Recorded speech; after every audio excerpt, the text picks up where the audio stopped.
Most people think self-doubt is the enemy. They spend years trying to destroy it, trying to silence it, trying to overcome it. But what if self-doubt is not the problem? What if self-doubt is merely the symptom? Because symptoms do not appear on their own. They point towards something deeper, something hidden, something unresolved. And perhaps that is why so many people struggle with self-doubt for years. They keep fighting the symptom while ignoring the cause. The truth is that self-doubt is not simply a lack of confidence. It is a loss of trust. Trust in your judgment. Trust in your decisions. Trust in your abilities. Trust in yourself. And once that trust begins to disappear, life becomes a very different experience. Every opportunity feels dangerous. Every decision feels uncertain. Every dream feels unrealistic. Every challenge feels larger than it really is. Not because you are incapable, because you no longer believe yourself. You no longer trust the person in the mirror, and that changes everything. Think about it. When someone you trust gives you advice, you listen. When someone you trust tells you that something is possible, you consider it. When someone you trust encourages you, you feel stronger. But what happens when the person you stop trusting is yourself? What happens when your own mind becomes a place of doubt instead of support? What happens when every goal is met with hesitation? Every dream is met with skepticism. Every ambition is met with fear. The answer is simple. You begin shrinking your life, not because life forced you to, because self-doubt convinced you to. And the frightening thing is that this process rarely happens overnight. Trust is not lost in a single moment. It is lost gradually, quietly, one broken promise at a time, one act of avoidance at a time, one excuse at a time, one surrender at a time, until eventually the relationship you have with yourself begins to change. And most people never notice it happening. They only notice the consequences. They notice the hesitation, the anxiety, the fear, the constant questioning, the inability to move forward, without realizing that all of these things grew from the same root, a broken relationship with themselves. Because trust is not built through words. Trust is built through evidence. And every day, whether you realize it or not, you are providing yourself with evidence. Evidence that you can be relied upon, or evidence that you cannot. Evidence that your word means something, or evidence that it doesn't. Evidence that you follow through, or evidence that you don't. And your mind remembers every piece of it, far more than you think. If self-doubt is built through evidence, then we have to ask a difficult question. What kind of evidence have you been giving yourself? Because self-doubt is not created in a day. It is built slowly, through repetition, through experience, through moments you tried and stopped, moments you promised and failed to follow through, moments you said, "I'll do it tomorrow," and tomorrow became a habit. At first, it feels harmless. One delay, one excuse, one skipped opportunity. But your mind is always watching, and your mind never forgets what you repeatedly do. So slowly, without you noticing, a pattern begins to form. A pattern that says, "I don't finish what I start. I don't follow through. I can't be trusted with my own decisions." And once that pattern is formed, self-doubt is no longer just a feeling. It becomes evidence. Not real evidence, but personal evidence. The kind your mind collects quietly over time. This is why self-doubt feels so convincing. Because it is not built on imagination. It is built on memory. Memory of every time you hesitated when you should have acted. Every time you gave up when it got difficult. Every time you chose comfort over discipline. Every time you broke a promise to yourself and tried to ignore it. And the more it happens, the stronger the internal story becomes. A story you never consciously agreed to, but one you began living out anyway. That is when something dangerous happens. You stop seeing your actions as isolated moments. and you start seeing them as identity. You are no longer someone who struggles with discipline. You become someone who is not disciplined. You are no longer someone who sometimes hesitates. You become someone who cannot be trusted to act. And once an identity forms, it begins to filter everything you experience. Your mind starts protecting the story. It highlights your failures. It amplifies your mistakes. It magnifies your fears. And it ignores the moments where you tried, or the moments where you succeeded, because those moments do not match the identity you have accepted. So you begin to shrink, not physically, but internally. You stop trying certain things. You avoid opportunities that might expose your doubts. You delay decisions that require confidence. You choose safety over growth.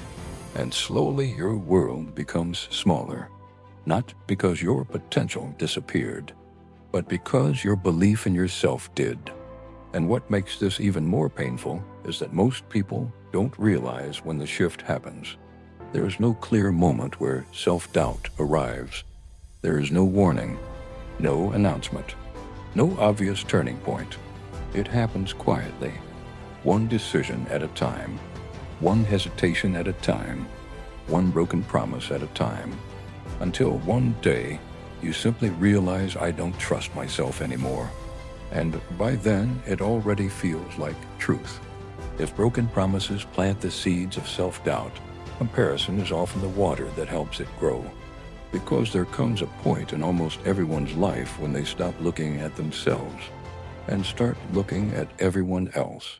At first it seems harmless, a quick glance, a simple comparison, a moment of curiosity. But comparison is rarely satisfied with a quick glance. It wants more. It wants you to measure your life against someone else's highlight reel, their success, their confidence, their achievements, their appearance, their progress. And the more you compare, the more distorted your perspective becomes. Because comparison never gives you the full picture. It only shows you what is visible. You see their victory. You don't see their struggle. You see their confidence. You don't see their insecurities. You see their success. You don't see their failures. Yet somehow your mind treats the comparison as fair. And slowly, something begins to happen. You stop asking, what am I capable of becoming? And start asking, why am I not like them? That question has destroyed more confidence than failure ever could, because it shifts your attention away from growth and toward inadequacy, away from possibility and toward deficiency, away from your path and toward someone else's. And once that happens, self-doubt finds a new home, not in your abilities, but in your identity. Suddenly your achievements feel smaller, your progress feels insignificant, your strengths feel ordinary, not because they are, because someone else appears to have more. The tragedy is that comparison creates a race that cannot be won.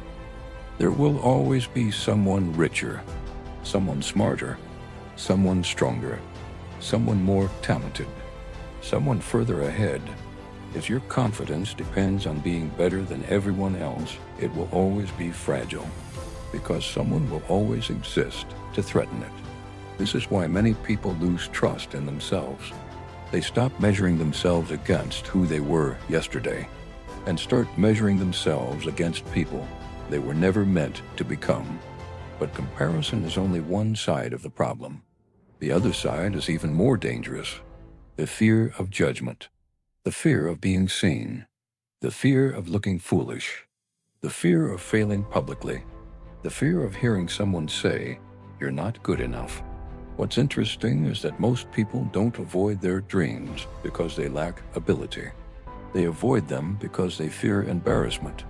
They fear what people might think. They fear criticism. They fear rejection. And over time, that fear becomes a prison. Not a prison made of walls, a prison made of opinions. The opinions of strangers, the opinions of family, the opinions of friends, The opinions of people who are often too busy worrying about themselves to think about you as much as you imagine. Yet those opinions gain power. Enough power to stop action. Enough power to silence ambition. Enough power to make people abandon opportunities they secretly wanted. And every time fear wins, self-trust weakens. Because somewhere deep inside you know the truth. You know what you wanted to do. You know the action you avoided. You know the opportunity you walked away from. And your mind remembers. It remembers that fear made the decision instead of you. Again, and again, and again. Until eventually a dangerous belief begins to form. A belief that says, I cannot trust myself when it matters. That is where self-doubt becomes devastating, because it no longer affects what you think. It begins affecting what you do, the opportunities you pursue, the risks you take, the life you allow yourself to live. And without realizing it, many people spend years obeying a voice that was never qualified to lead them. A voice built from fear, comparison, past mistakes, and old wounds. A voice that sounds like wisdom, but is often nothing more than fear wearing a disguise. The frightening thing about self-doubt is not that it speaks. The frightening thing is that most people never question what it says. They hear the voice and immediately assume it must be true. If I feel uncertain, maybe I'm not capable. If I'm afraid, maybe I'm not ready. If I'm doubting myself, maybe I shouldn't try. But feelings are not facts, and fear is not evidence. Yet millions of people spend their lives treating both as if they are. Think about it. How many opportunities have been abandoned because of a feeling? How many dreams have been postponed because of a fear? How many lives have been limited because someone believed every thought that entered their mind? The human mind is a remarkable tool, but it is not a perfect narrator. It can misinterpret. It can exaggerate. It can distort reality.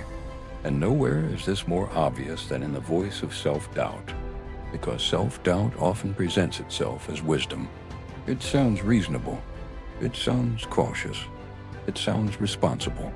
It tells you to wait, to be careful, to avoid risk, to stay where it's safe. And because its advice sounds logical, many people never recognize what is actually happening. They think they are protecting themselves, when in reality they are imprisoning themselves. There is a difference between wisdom and fear. Wisdom evaluates risk. Fear avoids it entirely. Wisdom gathers information. Fear gathers excuses. Wisdom prepares. Fear postpones. But self-doubt has a way of disguising fear as intelligence. That is why it becomes so dangerous, because it convinces people they are making rational decisions when they are actually making fearful ones. Years pass this way, not through dramatic mistakes, but through silent retreats. The job application never submitted. The business never started. The conversation never had. The opportunity never taken. The dream never pursued. Not because it was impossible, because fear successfully disguised itself as caution, and the person listened.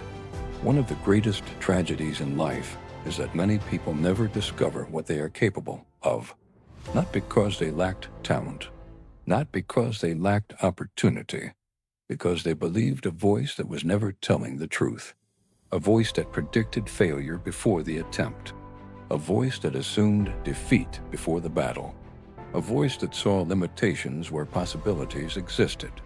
And perhaps the most heartbreaking part is this: the voice sounds like you, which makes it difficult to challenge. Because when criticism comes from another person, you can reject it. You can disagree. You can walk away.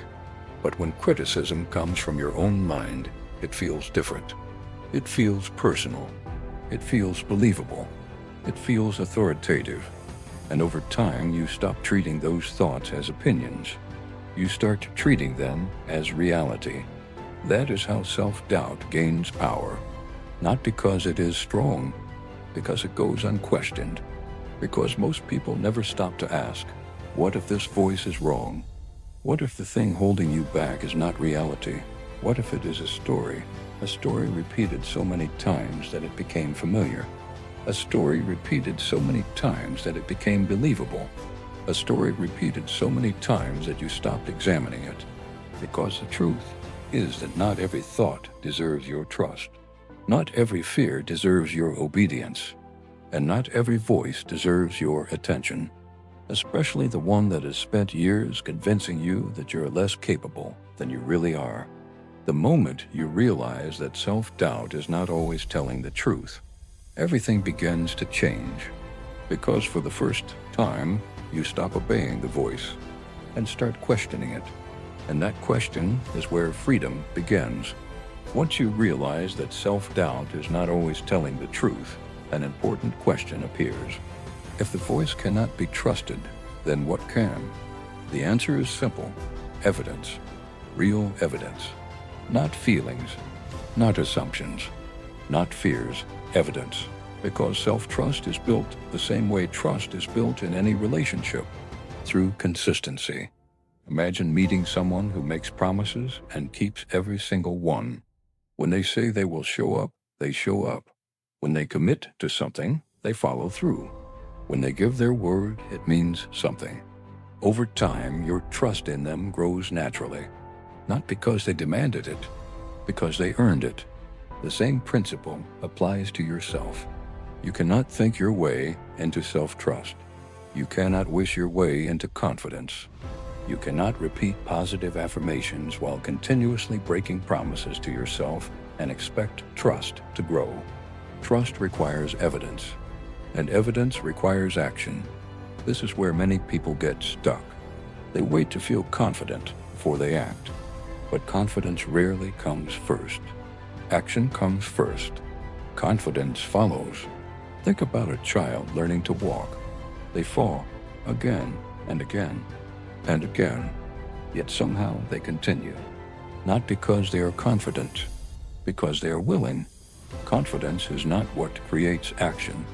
Action is what creates confidence. And this truth changes everything, because it means you do not need to eliminate self-doubt before moving forward. You only need to stop obeying it. The goal is not to feel fearless. The goal is to act despite fear. The goal is not to silence every doubt. The goal is to stop letting doubt make your decisions. That is how self-trust is rebuilt. One action at a time, one promise kept at a time, one difficult choice at a time, one act of courage at a time, slowly, quietly, almost invisibly. At first, the changes feel small. You wake up when you said you would. You finish what you started. You keep a commitment. You do something difficult even when you don't feel like it. And each time it happens, your mind takes note. A new piece of evidence appears. Evidence that says, maybe I can trust myself. Then another, and another, and another, until eventually the story begins to change. The same mind that once collected evidence of weakness begins collecting evidence of strength. The same mind that once searched for failure begins noticing progress. The same person who once doubted every decision begins standing a little taller, not because life became easier, because trust was rebuilt. Many people think confidence is something you find, but confidence is something you earn. It is earned through repetition, through discipline, through integrity, through proving to yourself that your actions and your words belong together. And perhaps that is why true confidence feels different from arrogance. Arrogance is loud. Confidence is quiet. Arrogance tries to convince others. Confidence no longer needs convincing, because confidence has evidence, and evidence is difficult to argue with. This is why every small promise matters. Every commitment matters. Every action matters. Not because it changes your life overnight, because it changes your relationship with yourself. And once that relationship begins to heal, something remarkable happens. The voice of self-doubt starts losing its authority. Not because it disappears, because you finally have a reason not to believe it. For the first time in a long time, your actions begin speaking louder than your fears. And that is where real transformation begins. Perhaps the greatest lie self-doubt ever told you was that it was protecting you from failure, protecting you from embarrassment, protecting you from disappointment, protecting you from pain. But when you look closely, what has self-doubt actually protected you from? Has it protected you from regret? Has it protected you from missed opportunities? Has it protected you from wondering what could have been? Or has it simply protected you from growth? Because growth has always required uncertainty. Every meaningful journey begins with uncertainty. Every great achievement begins with uncertainty. Every transformation begins with uncertainty. No one knows exactly how things will turn out. No one is guaranteed success. No one is guaranteed victory. And yet, some people move forward anyway. Not because they are fearless. Not because they are special. Not because they never doubt themselves. Because they refuse to let doubt make their decisions. That is the difference. The goal was never to eliminate self-doubt. The goal was to stop surrendering to it. Because self-doubt will always have something to say before every challenge, before every opportunity, before every risk, before every dream. The voice will appear. The question is whether you continue obeying it. Because one day, years from now, you will meet the person your decisions created, the person your actions built, the person your courage shaped, or the person your fear protected. And when that moment arrives, there will be only one question that matters. Did you trust your fears more than your potential? Many people spend their entire lives waiting to feel ready, waiting to feel certain, waiting to feel confident, waiting for the doubt to disappear. But readiness is not what changes lives. Action changes lives. The people you admire were not always confident. They were not always fearless. They were not always certain. They simply acted before certainty arrived. And through action, they discovered what was possible. That opportunity still exists for you, right now. Not tomorrow, not next year, not when you feel ready, now. Because every day you delay, the voice grows stronger. And every day you act, your trust grows stronger. Every decision is a vote for fear, or a vote for growth, a vote for doubt, or a vote for trust, a vote for the person you have been, or the person you could become. And perhaps that is the truth self-doubt never wanted you to discover. You were never supposed to trust the voice. You were supposed to trust the evidence of every obstacle you survived, every challenge you overcame, every difficult day you endured, every time you got back up when life knocked you down. Because despite everything you have been through, you are still here, still standing, still fighting, still capable of becoming more than you currently are. And maybe that is the evidence you have been ignoring all along. The evidence that you are stronger than the voice in your head. The evidence that you are more capable than your fears suggest. The evidence that your future has not been decided. The evidence that your story is still being written. So the next time self-doubt whispers in your ear, listen carefully, not to the voice, but to the life you have already survived. Because the voice will tell you what could go wrong.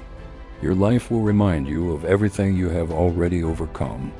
And between those two voices, choose wisely. One will keep you trapped. The other will set you free. The question is, which one have you been listening to?